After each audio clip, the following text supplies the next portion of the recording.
How do you transform a colossal church into a futuristic house? Or turn a dilapidated old barn into a stylish family home? From industrial workshops to crumbling cottages, this series follows brave homeowners. There is a chance that they might not fit, so it's a little bit scary. As they take on the seemingly impossible challenges. If it goes either way, it could really damage the window. There you go. Of transforming historic structures never built to be lived in. We explore the ancient master crafts and ingenious modern design it takes to build an historic home. Well, that'll last for hundreds of years.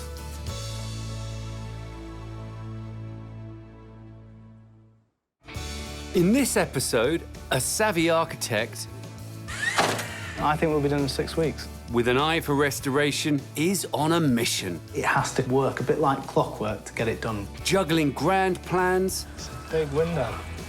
Well, that is quite tight, isn't it? It is. That is tight. Wait, oh, there you go. If it goes either way, it could completely break the window. To transform this Victorian carpenter's workshop into a small but beautiful home.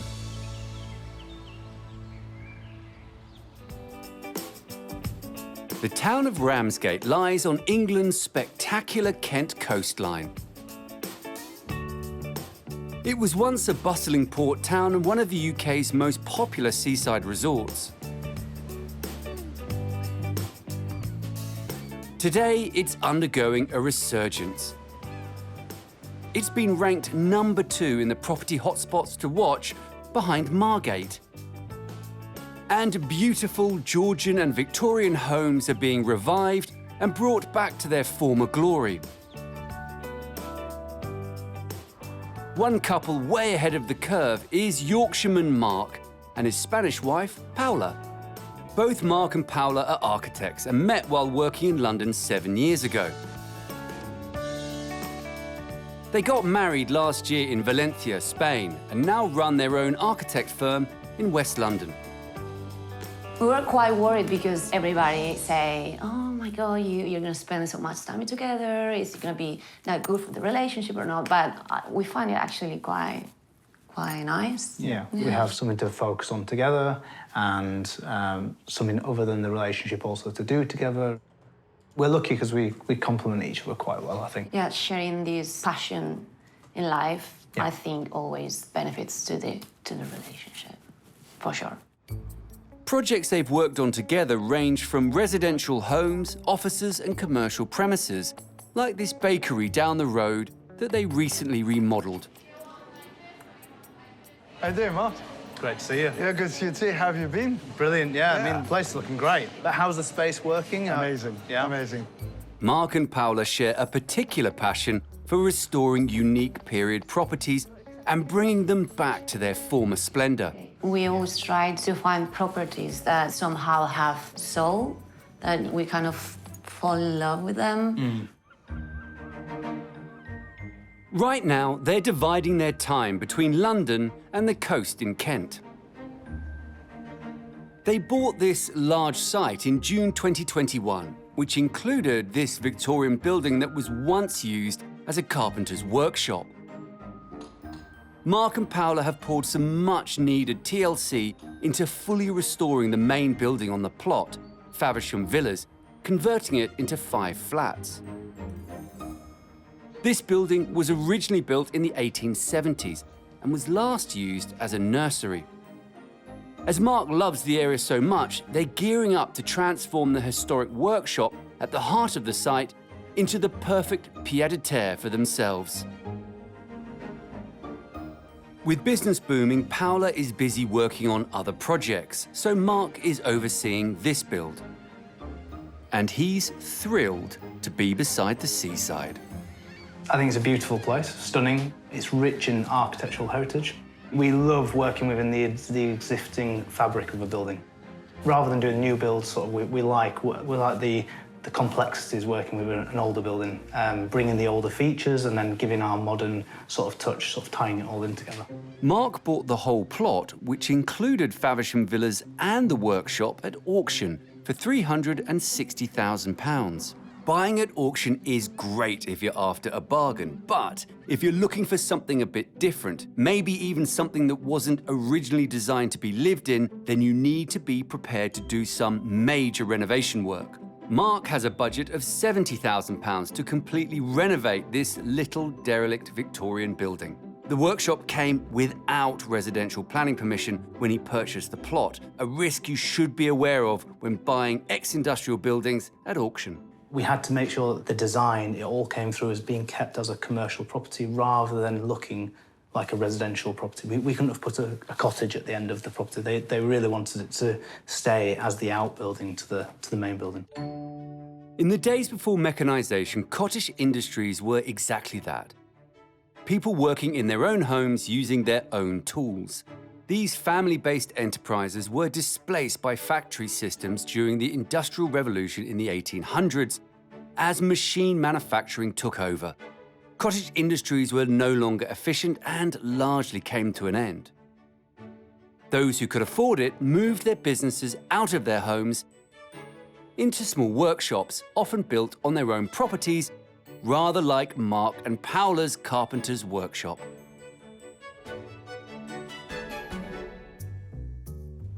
Marc's vision is to turn the dilapidated workshop into a home away from home. He'll replace the grotty garage door with a floor-to-ceiling modern industrial-style workshop window.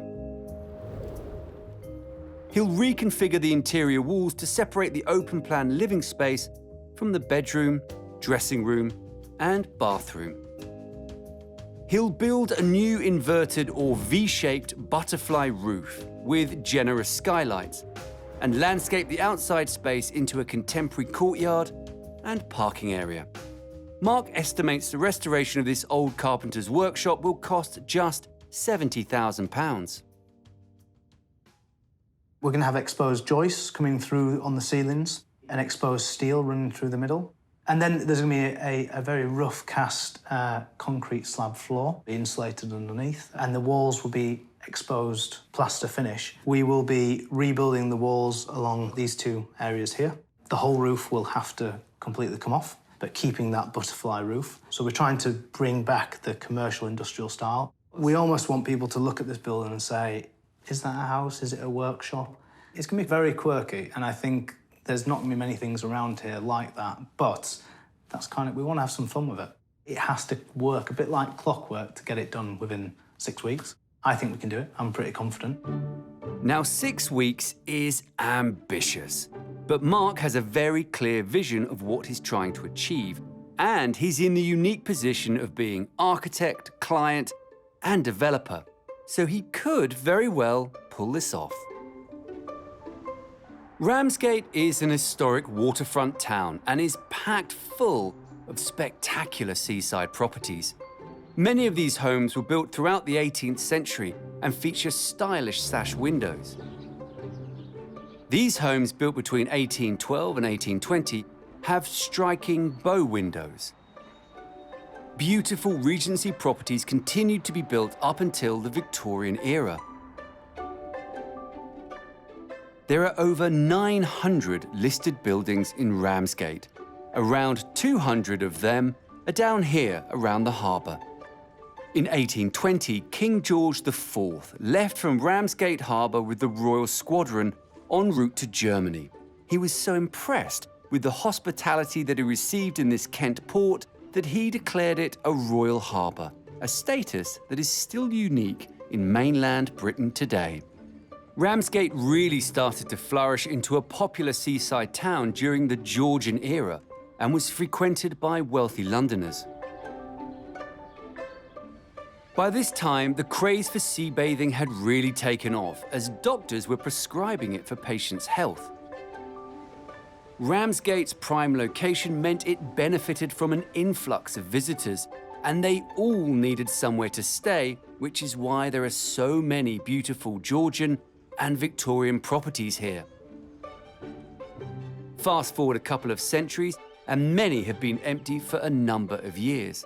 But it's not surprising that people are finally starting to take note of this charming town once again. Marc has a big team on site, and work is in full swing in an attempt to meet his ambitious 6-week deadline. First, Marc must remove the ramshackled butterfly roof, being careful not to damage the rear walls.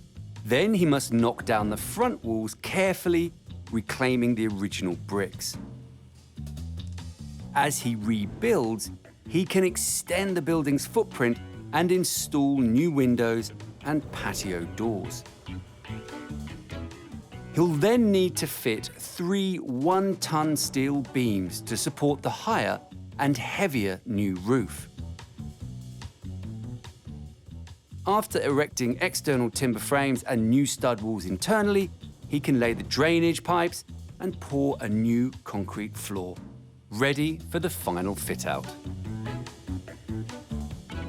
The concrete is being poured. This will be the finished floor, so there's no room for error. They'll leave it exposed except for a couple of rugs, in keeping with the industrial feel, so it's crucial that it's level and smooth.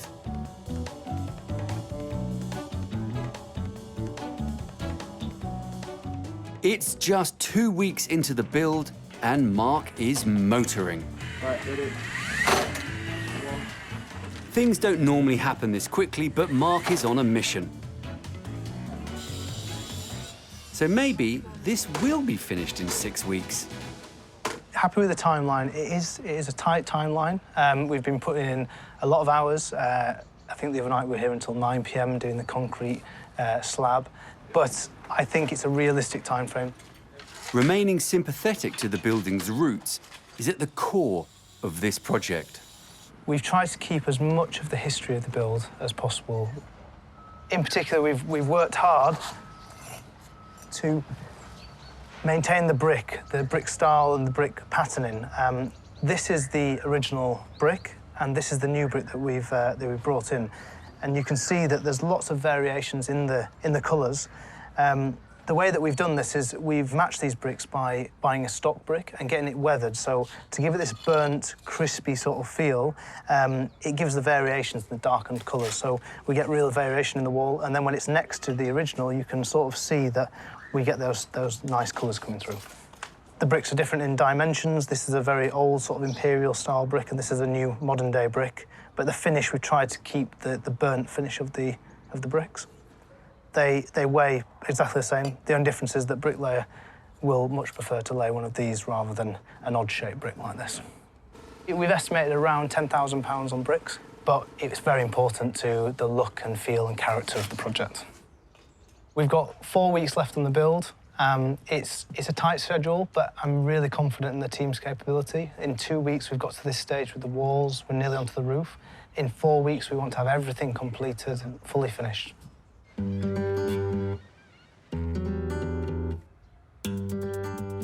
While Marc's team make progress rebuilding the wall where the new supersized window will be fitted, he's sent measurements to the factory where it's being manufactured. Marc's chosen a dark aluminium window as a nod to the building's commercial roots. In Coventry, window frame and glass retailer Dave Sims is working on Marc's order. It's obvious from his designs that he's looking for a contemporary look. His main feature is a rather large picture window on the ground floor, which is a really bespoke size and probably near to our limit of manufacture. Marc wants to replace the old garage door with a floor-to-ceiling window, which will echo early industrial buildings. It is so tall and wide that if it's not strong enough, a violent gust of wind could smash it to pieces. All 20 glass panes are double glazed for thermal reasons, and the bottom 10 panels toughened on both sides with safety glass. Making Marc's massive window so strong, it can withstand a force 11 gale. Measuring 3 meters high and almost 5 meters wide, it's the team's largest order of its kind to date. So senior design manager Liam must first check the topography and exposure of the build site and measure the wind strength. What it's showing is more than ordnance survey. So questions like, is the area flat, is the area hilly? That will determine the wind load. So Liam's just checking that now. Just need to change that. You can see on the screen that we have no red markings on any of the profiles. So the double glazed window will be able to withstand extreme weather, but it must be made of very specific glass. Because of the design, Marc's lower two panes need to be laminated glass on the inside and toughened glass on the outside. This means that if anyone accidentally walks into it, it's covered by safety glass, which either won't break, or if it does break, it'll break safely and not injure anyone. A window of this size is not only going to be very tricky to fit, there's also a real risk of it being damaged in the factory. The team cuts the window to size on the factory floor. So in at the moment is just working out size of cuts. So it's a computer program that will automatically cut the sizes that we require. They must also prepare special drainage holes that are designed to allow water to pass through the frame on a rainy day. The next stage is to assemble all 12 sections of the window frame to make one stylish but cumbersome unit. I'm assembling the window for Marc, so I'll be screwing the transom into the outer frame. Transom is the horizontal bar that goes through the window. And then I'll be gluing up corners, putting the cleat in, which then will crimp the corner together, which makes it nice and strong. The crimping is where the glue goes in there, and it'll crimp the aluminium cleat to strengthen the window up. You can always tell the top and the bottom because the bottom has drainage in. Marc's new home is close to the coast, so his window frame needs an extra thick layer of powder coating to ensure it can withstand the salty air carried on the wind. This is Marc's completed frame now. More awkward than tricky, just getting it balanced on benches. All we've got to do is clean and wrap and ready to go on the van. The new window is ready to ship to site, but the team aren't going to risk fitting the 20 glass window panes here. They could very easily smash in transit or during fitting. The window's great. I'm really pleased that we're able to help Marc and do a window that we've never done before. As long as we've interpreted Marc's sizes correctly, there shouldn't be an issue. Fingers crossed, but that's not the only worry. This £4,500 window still has a 180-mile journey ahead of it. Anything could happen. On site, the team races to build up the brick wall that the window needs to perfectly slot into. Inside, they're constructing the timber framework that will form the home's partition walls. Today is an important day for Marc. He's an architect, he knows about design. But as a project manager, has he got his measurements right? Because in a little while, the big feature window is going to be delivered and installed. So we're going to find out.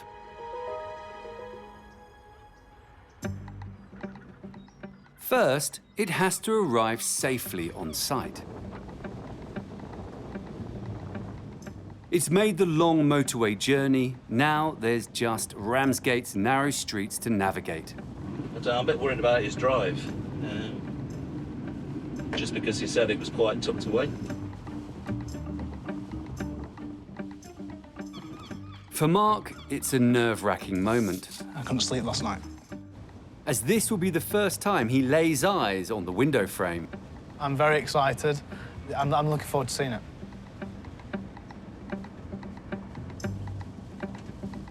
Here we go.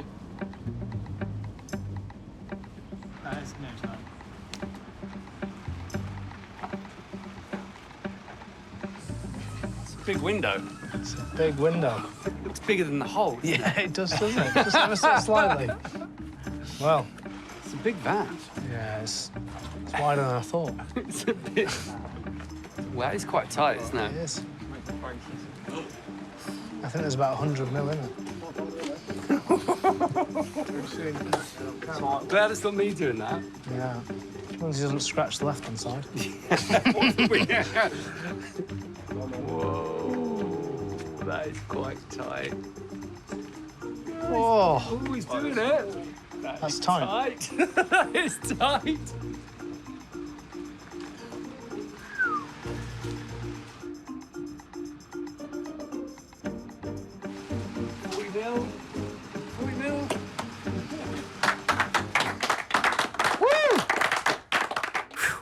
That was close.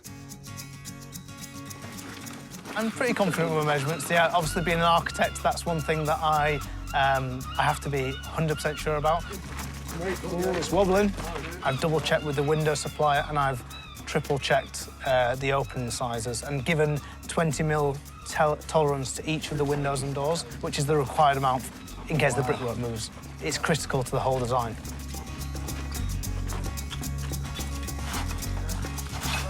Bending a bit, isn't it? It is.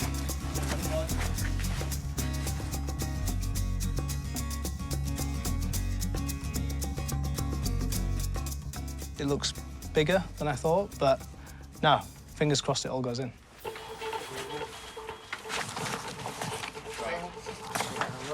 Right.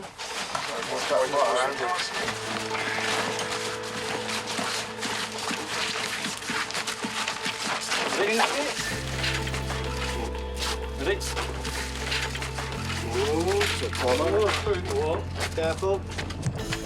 Looks. Oh, it's right for width. It's in for width. Yeah. Oh. We're on time and on budget at the moment. This is the real turning point. Just about careful.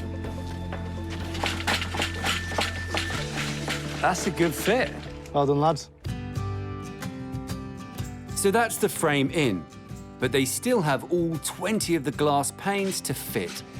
Now that's a precarious job I'm happy to pass on. My heart was going through the roof. It was millimetres. I mean, you're talking 10mm. If that van hadn't been able to fit down there, it could have compromised the whole project because we would have had to carry it the whole way down. It could have scratched very easy. It's very windy down there. So, yeah, thankfully it fit and it's now in position. Marc and the team have worked well together to make today go as seamlessly as possible. The window fits, it looks good, and it's going to really define the space. But it's one window, and it's taken a whole team of people, and there is so much left to do, and so little time.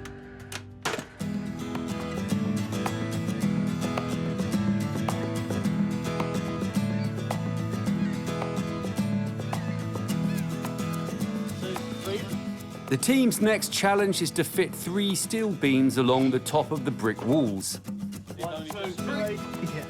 These will support the new, heavier butterfly roof. Only when the beams are in can they begin to construct the roof. Just lift it from the middle. This beam above the window proves particularly tricky to position. A bit more. It's slightly nerve-wracking. We've got to get this steel up into position with the window in situ, and if it goes either way, it could really damage the window. It could completely break the window. So, in a minute, it's going to hit the next ladder. The next thingy. Right. Dan. You can get above it. Slide it on the legs. The legs are on. Wait. Oh, there you go. Keep going. at the moment, we're trying to get it level on either side. So the steelwork's resting on the timber frame, because essentially the steel needs to sit over the window, but there's such a fine margin in it. So just got to make sure that it doesn't touch the window, doesn't knock it or affect it. Yeah, it's touch and go. Oh. So, push the window. The drinks are on. Move it, drop it. No, it's me. There you go. Yeah. All right. In. And as you come down now, it will fall into place. Am I going to miss him? You're close. We need you to go down, Tone. We're clear now. Right, that's it. Yeah, it's in. Well, lads, well done. Bit nerve-wracking there, but that's a big moment now in the project. So, yeah, we're plain sailing now. Well, let's hope that doesn't jinx it. With all 3 steel beams secured, they're one step closer to fitting the roof, and once that's done, the building will be watertight. Marc and the team's next task is to fit the 20 glass window panes. If they break just one, Marc's tight schedule could literally go out the window. The guys are going to fit the glass by taking out the gaskets, and they're going to slot the glass in position, then put the frames around and put the gaskets in as well. So, yeah, fingers crossed it all goes to plan.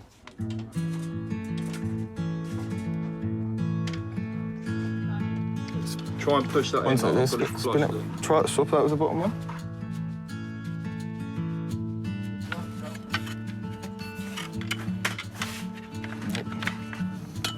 That way. And that, yeah. Scoop. Look, if you go on that, look at this one. What, 10 minutes for one pane of glass? Yeah. It's the first one, though. But no, it looks fantastic. Like, once you take off the sticker of the aluminium frame, it's really going to look amazing.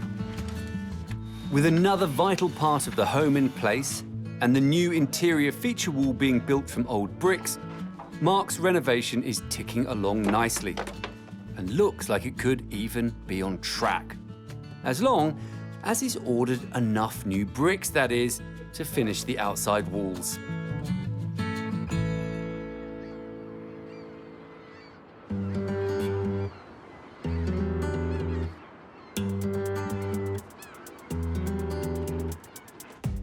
Marc and his team are now midway through the 6-week transformation of turning his Victorian workshop into a new home. The butterfly roof with its angled V shape is often used in commercial buildings. Its design helps water drainage and means the building doesn't have conventional gutters.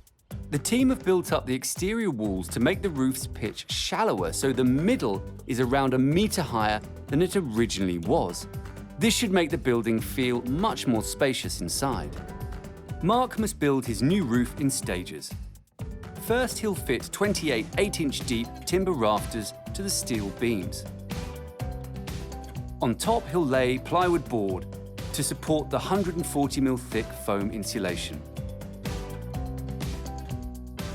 He'll protect that with another plywood deck screwed through the insulation and into the rafters.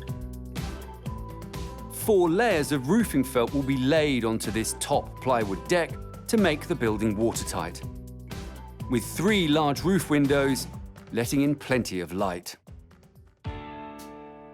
The team raced to fit the plywood, allowing space for the 3 skylights above the ensuite and walk-in wardrobe.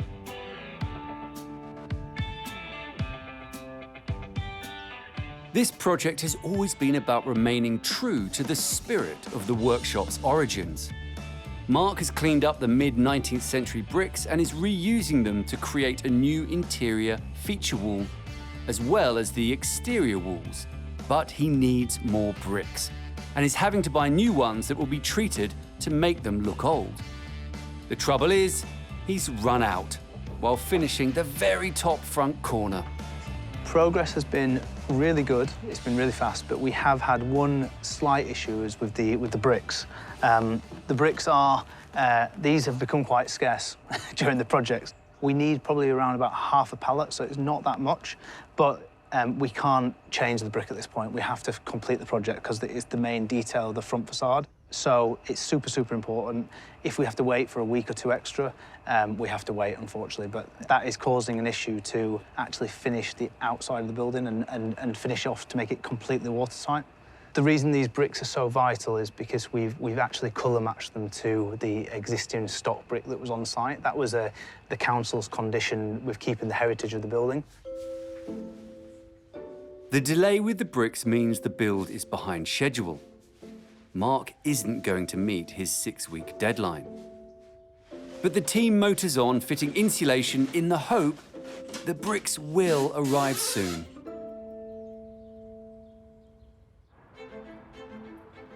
Marc's transformation of an old industrial building into a new living space is part of a global trend. The explosion of commercial buildings being redeveloped into homes took off in the 80s in New York's meatpacking district.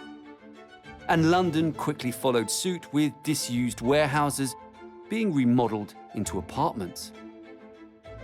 Initially, this style of living appealed to homeowners with creative flair, such as artists, fashion designers, and architects, who could use the space not only for living, but also working. This 2,000 square foot open plan apartment in East London is a perfect example of how a once industrial building can be converted into a comfortable home. Its owner uses the space as both home and art gallery. Mike Tonkin was the architect behind it. The warehouse had sort of incredible kind of material qualities to it, and actually we wanted to kind of keep that character. And the gallery displayed work that was very much kind of street art. And so the idea was we were going to bring the street into the gallery. So that's why we used the concrete pavers as a flooring.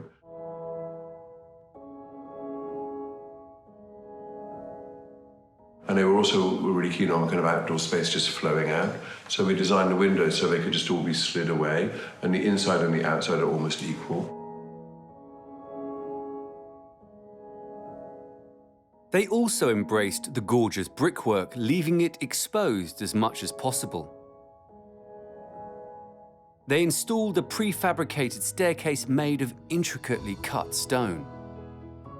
And perhaps a more surprising material has been used in abundance. At the end of a chat with the client, he said, "Oh, by the way, my dad owns an MDF factory, so you can have as much as MDF as you want." So that's like, okay, we'll just make it all out of MDF. So basically, it's really just MDF and paving slabs is more or less everything. Working with MDF kept costs low. So they used it to create ceilings, walls, wardrobes, and cupboards.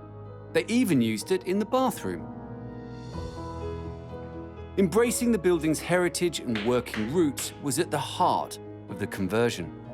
The raw quality of this building, I think, I wouldn't call it a fashion, but it's definitely something that's more popular now than it was when we did it. When we did it, it was maybe more revolutionary, but for us it was just really logical to plaster as less of the wall as possible and expose the timber beams, expose the cast iron columns and bring the concrete slabs in. So wherever we could, we left everything as raw as possible, and that's what helped give it its timelessness.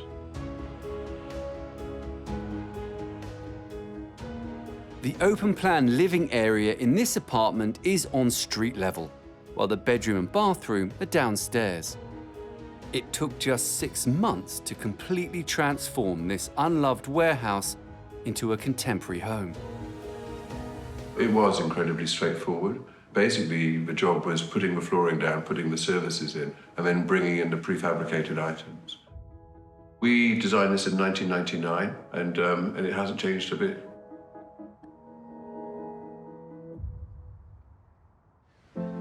In Ramsgate, it's week 7 of what was meant to be a 6-week build. Marc's ordered a very specific type of brick, but in a bid to avoid waste, he hasn't ordered quite enough. And it's even worse, as now they're out of stock. It's very frustrating because you can have everything lined up perfectly, you can have the perfect build team, you can have the materials that you thought were in place, but there can just be something that can just fall out of line. A specific brick can just go missing off the face of the earth. So, yeah, it's very frustrating. With no sign of the last few bricks, the team do what they can. Applying layers of felt onto the plywood deck and installing the wiring behind the stud walls. But soon, work will grind to a halt. We want to get all the brickwork done so that then we can finish off all the interior works. Obviously, without the roof being sealed, the interior works can't then carry on. It's things like the kitchen, even like insulating and plasterboarding. You can't plasterboard until the roof's all weathertight. So it's been a bit frustrating at times, yeah. They can't do anything else now until the last bricks are in place and the building is weathertight. Marc has no option but to down tools and wait.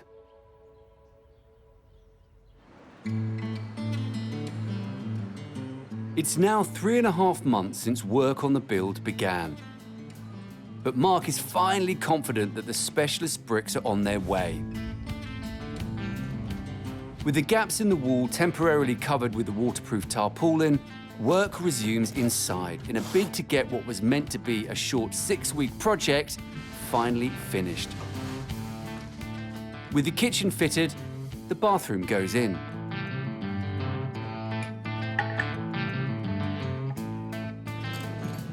Outside, groundworks begin for the new courtyard garden and parking area at the front. The race is on to get the final stages of this unique build complete.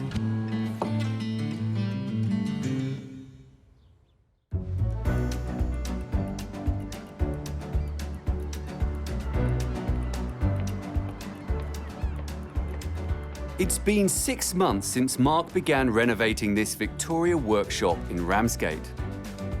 From the get-go, Marc was convinced he could convert this historic workshop into a sumptuous home in a speedy 6 weeks.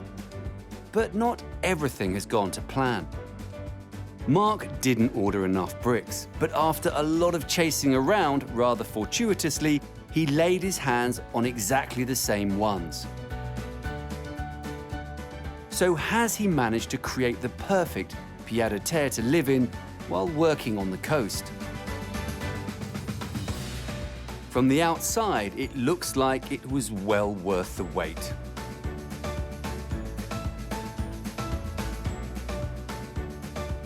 That rickety roof has been replaced with a gorgeous, shallower butterfly roof, and the fabulous large window takes center stage. I'm very proud of how the building looks on the outside and how we've transformed it on the inside as well. Marc has completely transformed this almost derelict Victorian outhouse into a modern, functional and stylish new home. With an eye-catching workshop-style window. As soon as you walk in here, the light immediately hits you from the really large window that we put in the crystal-style aluminium. And that was a real key feature of what we wanted to really make this space feel really grand and homely. The end result is it's a really striking piece that it makes the living room and the main living space feel really special. By raising the pitch in the middle to accommodate the new butterfly roof, which is similar to the original, he's made the building feel bright and airy. It's probably one of the first things that everyone, when you walk in through the space, you really notice the roof. It draws your eye. And it brings the light sort of down into the space. The roof is worked exactly how we wanted it. You see all the exposed timber, you see the exposed plaster in between, and it gives the space a lot of volume. It actually makes the space feel a lot bigger than it actually is in terms of its square footage. Marc's thoughtfully adapted the features that link to this building's commercial roots. The personality of this room is really derived around the industrial commercial workshops. I mean, a workshop is quite a hard exterior and it has quite hard materials. So we've tried to emphasise things like the exposed steel, the exposed timbers and the exposed concrete floors. But then we've tried to soften it as well because it is a home and it's somewhere to live and spend time. So the fabrics are quite colourful, they're quite light and soft. So we've been very careful and sort of creative with the materials. We haven't used too many different materials. But I think what we have done is we've created a palette that feels quite warm and homely, yet it serves as a reference back to the old workshop. Even the walls are intentionally bare. They have been sealed and washed. They actually hardened to become a very hard, sort of durable material. So we like the idea of it being quite warm rather than just being painted white. We like the imperfections. If there's a scuff on the wall, it kind of adds a bit more of the character. Marc deliberately made a feature of the floor in keeping with the workshop feel. The floors are exposed concrete. We've actually floated the floors ourselves, which basically means we poured the concrete floors and then we used a device called a float to push the concrete and make a flat surface, but not perfectly. It's not polished, it's a raw concrete floor. It's got lots of imperfections, but we kind of love that. The old bricks were reused not only to rebuild the exterior walls, but also as a design feature, separating the living spaces from the bedroom. There was a central wall running through the building. We saw this wall and I thought, you know what, this is a great opportunity to keep the original stocks. So they took them down piece by piece, these bricks. They were all various colours. We've not done anything to them apart from clean them up. And then I got the bricklayer to put them back into position. And he was very careful in how we selected them put together. And we put all the little pieces, we didn't waste any of them to make sort of a garden wall effect. It really brings a lot of the outside in. I think it gives a really nice connection back to the old building. Inside, there are clever space-saving ideas with a compact kitchen and industrial-style sliding doors. Space-saving ideas with the industrial-style sliding door linking the lounge to the bedroom suite. So we're in the bedroom at the moment, and it's a really nice, good-sized room. It's enough for your double bed, your bedside tables, and it's got a lot of height, which makes it feel bigger, and there's a lot of good light coming into the space. We also have features of the old chimney that's sticking out from the plasterwork that we wanted to retain. We tried to keep it very minimalist, using a few select materials with the black timbers, the black aluminium windows, but then the natural woods for the bed frame and the bedside tables. So yeah, I'm really happy with how this space has come out. It's a great place just to relax. And the skylights let in an abundance of natural light to the walk-in wardrobe and ensuite. We've kept a very simple, minimalist design. We wanted something to go with the concrete and the raw plaster, so we've used a terrazzo tile that's wraps around the whole bathroom. And we have some really nice sort of antique brass fixings and concrete sink with sort of LED lights that are in the niche and down the back of the tiling as well. So again, it's a very tall space for a bathroom, but I think with the lighting, we've done it so that you don't have to have spotlights or individual lights coming from the ceiling. We've done everything from the walls. And the small, unloved patch of land to the side of the building is no longer a dumping ground, but perfect for relaxing in. We've gone for a very simple design, very Mediterranean, with lots of natural materials. So we have like a sandstone slab that wraps up into a concrete/rendered bench that we've created with a nice backlit behind it. We've really thought about the lighting that we've done to light up the building, but also where you might want to sit and talk and relax. So we're very keen when we're designing spaces to think about the lighting in day and night. It's a continuation of what we've done on the inside, just taking it outside. What was meant to be a speedy 6-week project took a painstaking 6 months. Bricks were definitely not the thing that I thought we were going to get caught out on, and for the next project we'll be ordering an extra pallet on top of it. But it was just a very unlucky circumstance. We needed only 400 bricks just to finish the front corner, but that front corner we couldn't use anything else because it would have ruined the aesthetic of the building.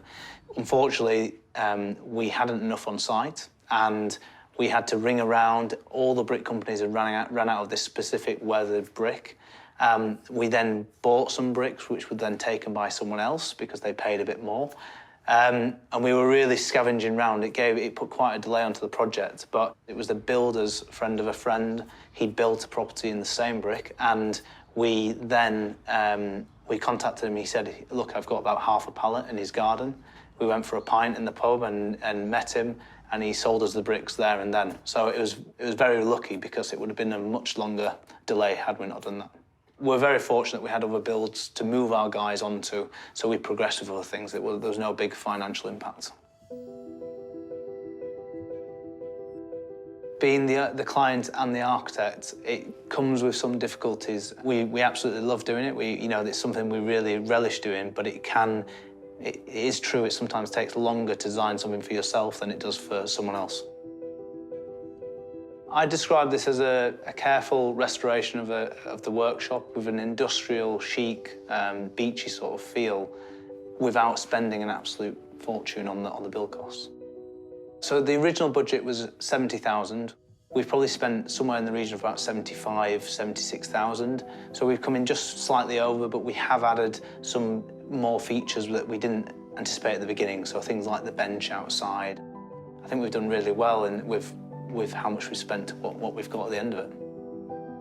We really wanted to push the limits of using raw materials and keeping the costs quite down, but achieving something where people think it has a very elegant and luxury feel without spending a lot of money.